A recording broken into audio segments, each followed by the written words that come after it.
ଠିକାଇ ଦିଅଛୁ ସୂର୍ଯ୍ୟ ମିଶ୍ର ତୁ ଯୋଉ କାରଣ ଖୋଜୁଛୁ ସେ ବ୍ୟାକରଣ ବହିକୁ ମୁଁ କେବେଠୁ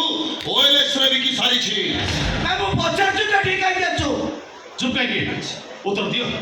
ଆରେ ଉତ୍ତର ଦିଅ ମତେ ପୁରା ଶୁଟ୍ କରିବ ଶୁଟ୍ କର ଆରେ ଶୁଟ୍ କର ମତେ ଶୁଟ୍ ମି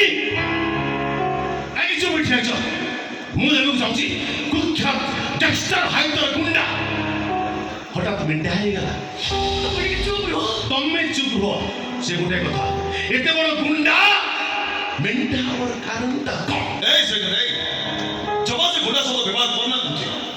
তু 40 বার ফোন করে 4 জন পুলিশ অফিসার আসিবে হেলে মোর গোটিয়ে ফোন করে ও বলি 40 অফিসার কো মুন্ড গড়িব মুন্ড চুবাই যা বুঝি তাহলে ମୁଁ ପଚାରୁଛି ହଠାତ୍ ତୋ ପିସ୍ତଲଟା ତଳମୁହା ହେଇଗଲା କ'ଣ ପାଇଁ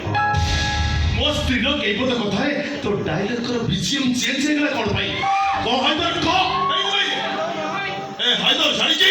সব সরাই দে মারেঙ্গে হেলে যদি না হায়দর মরিব সেই দিন দুনিয়া করিব হায়দর স্যাক্রিফাইস করা স্টার্ট দিয়া যে স্যাক্রিফাইসটা কাହା ପାଇଁ ମୋ ସ୍ତ୍ରୀ ପାଇଁ ନୁହେଁ ତ ତମେ ଏମିତି କଣ କହୁଛ ଠିକ ଅଛି ମୁଁ କାହାଠୁ ସୁପାର ନେଇ ମତେ ମାରିବାକୁ ପିସ୍ତଲ ଡେଗର ଉପରେ ଆଙ୍ଗୁଳି ରଖିଥିବ ଏ ହାଇଦର ଗୁଣ୍ଡା ହଠାତ୍ ଭିଲାନରୁ ହିରୋ ହେଇଗଲା ଆଚ୍ଛା ମୁନି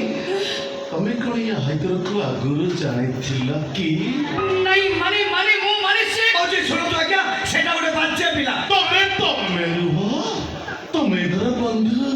ବନ୍ଧୁ ଆସ ଖାଇ ପିଇ ବନ୍ଧୁ ହେଇଯିବ